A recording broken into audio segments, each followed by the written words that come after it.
Hi, welcome back to Gamescape 3D.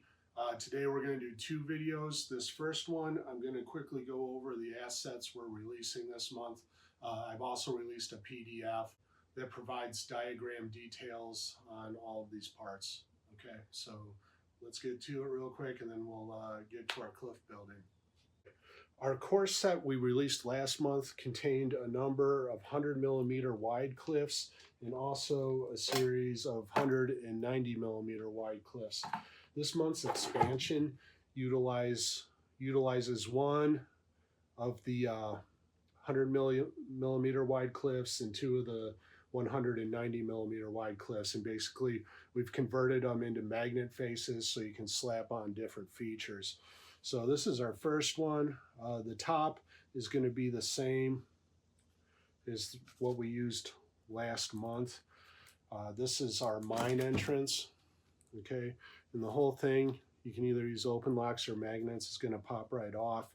We have a little entrance down here, and you'll also find in your folder a little bit of a mine expansion, and this is just something we can slide in back right here, and it's not meant to be, you know, really an entrance to a dungeon, although I suppose you could just add on some sort of open lock mining complex behind this.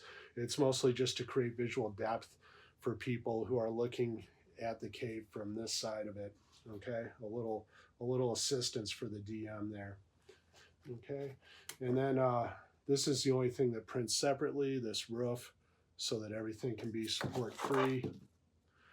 And then that just slides in there.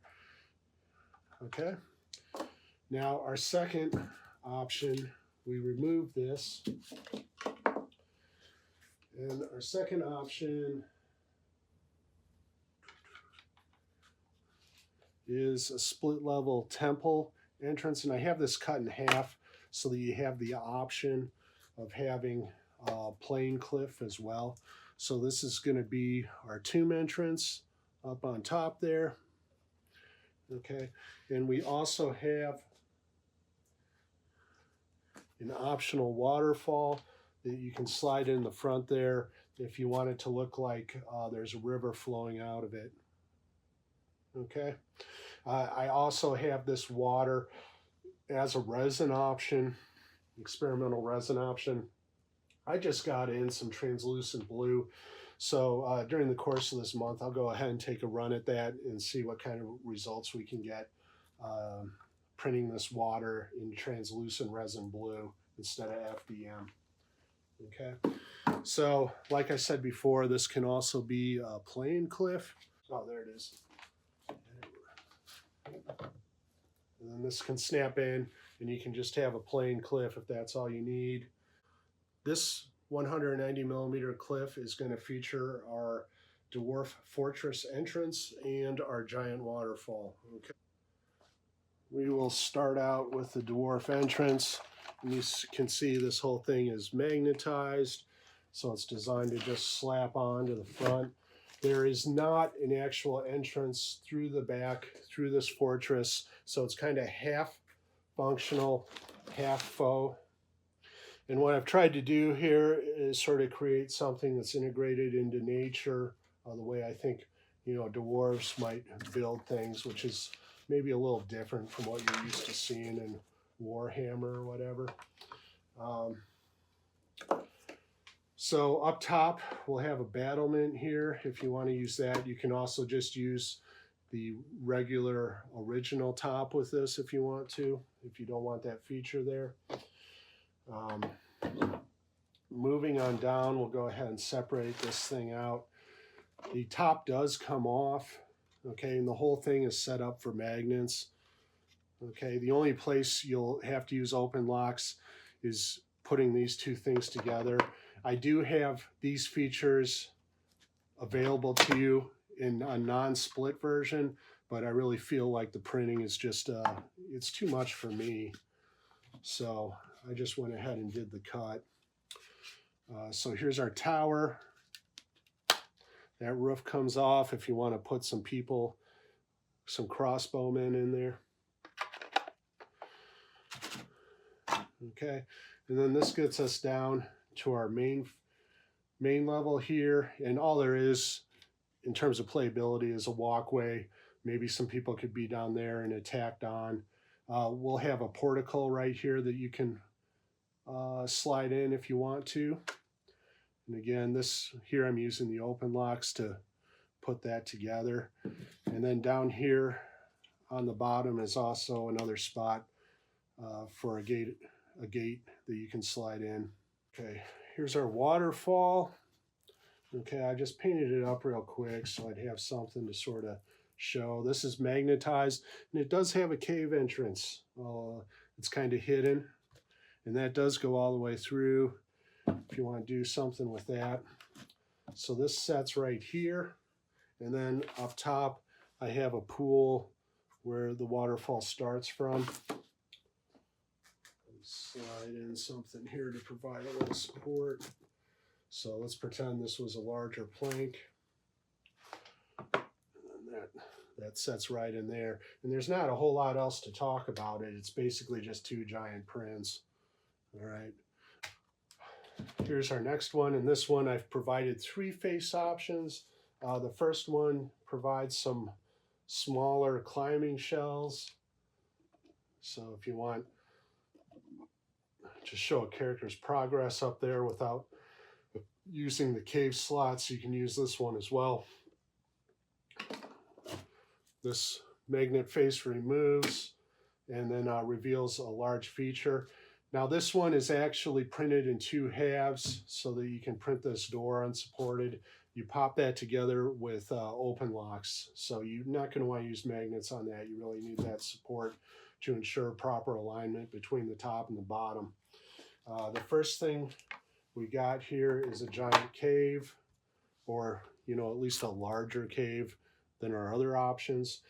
To provide the illusion of depth from behind, I do have an optional little hallway you can print up, and there is a gate you can slide in there also if you want to.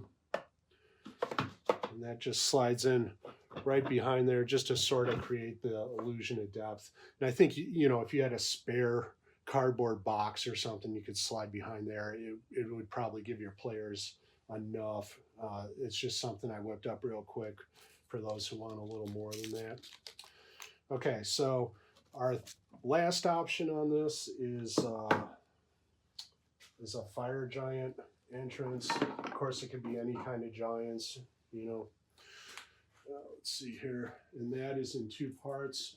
So here is the base to that entrance, and then the top to that entrance. There it is.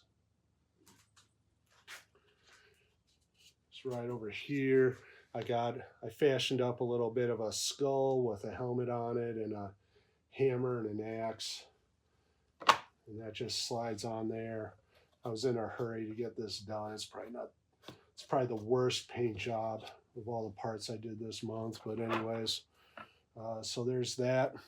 Okay, and that completes our alterations on those parts. There we go. We got 3 islands this month. These things are totally magnetized. This is the larger island. Okay, and these things are supported with donut stands, and I've provided a link showing you a couple places on Amazon, but they're all over the place on Amazon. You can scoop these up. They feature a 10mm plastic rod, typically into some kind of 1/8" plexiglass base. All right, you can do what you will from that point. Now the islands themselves, this one is a split island, so because it's larger, so it's held together with open locks going across, but the upper part is all magnet ready. Okay, and the nice thing is you can take these things apart if you want to, flip them open, flip them over, and use them as features. So both of these, all right, will pop in half, and those are supported by magnets, so you can use those also as terrain features. Otherwise, there you go. And then here's the other one. And this one also pops off, so you got a couple of, this bottom probably isn't particularly useful for anything, but this top part could be nice for something. And again, I got the magnets in there, so you can just pop these things together and go. Okay. Okay, so I got two end caps, and these end caps just have one wing on it. And the idea is to square off the corners. You can remember in our core set, we provided rounded bases or rounded corners. And there's nothing wrong with that, but the issue is some people were interested in stacking these cliffs, you know, three or 4 feet tall. And in those cases, those rounded corners don't really provide a good solution for those edges, especially if people want to create bridges and little gullies across a very tall cliff face. So I developed these to help with that problem. These are magnetized right there, so that'll line up with the magnet slots right here on the edge. So this goes in here, and then that original top will kind of line up a bit with the tops on these end edges. Okay, I have a little cutaway there to allow space for those original tops to kind of slide in there. It's not quite airtight, but you know, it's good enough. So we have our original pieces right there, and then we also have pieces to allow for bridge attachments.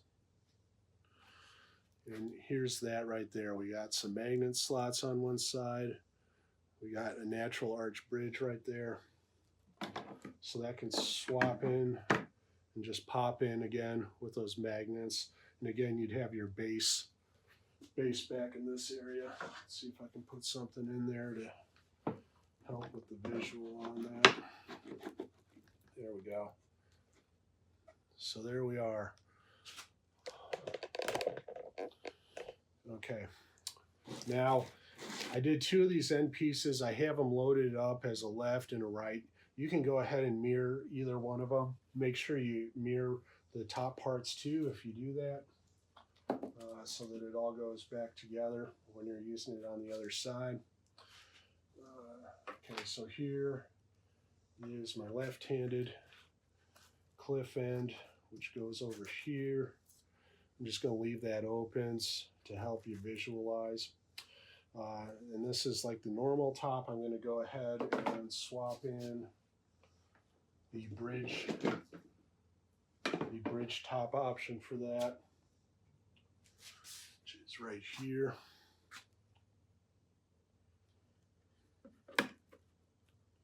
Okay, so now at this point we're ready to install a bridge right there. I have 2 bridges. I have a short bridge and a slightly longer one. This shorter bridge is designed to represent 190 millimeters from this inside edge to the other inside edge of the end cap. Okay, that way if you're building all the way around, it should line up mathematically with a part on the other side. This larger bridge is designed to represent this 190 millimeters plus 100 millimeters from one of our narrow cliffs. Okay, so if you were building all the way around on the opposite side, you would want to have one 190 millimeter cliff and one 100 millimeter cliff to make up that difference. If you wanted to make a complete, you know, cliff butte system. All right, and those just pop right in there. There's also open lock options, but really loving these magnets. You have to keep ordering them. Whoops, put that one in upside down. There we go. So doesn't get much easier than that, huh? Okay, the last bridge I have to show you is a very long bridge, and it's actually utilizes a couple of cliff faces from our core set, and it just adds on a new magnet option onto our two 100 millimeter wide cliff magnet face designs that we released last month.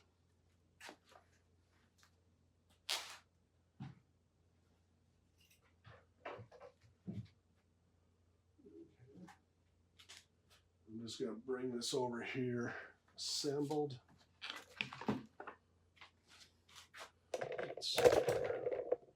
So yeah, it's a pretty big bridge. So what we have, you know, we got special edges here for our bridges, but otherwise it's just two pieces. Okay.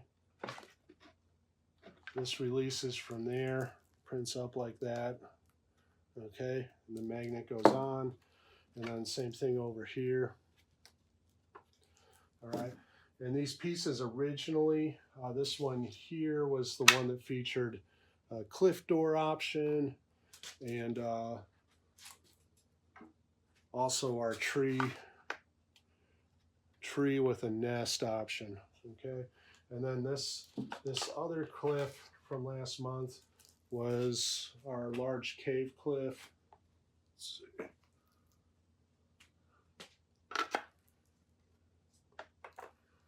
Okay, help ring a bell there. So that's all our features we're releasing this month. I'm gonna get reset up over on the back table here and go over building cliffs. Okay.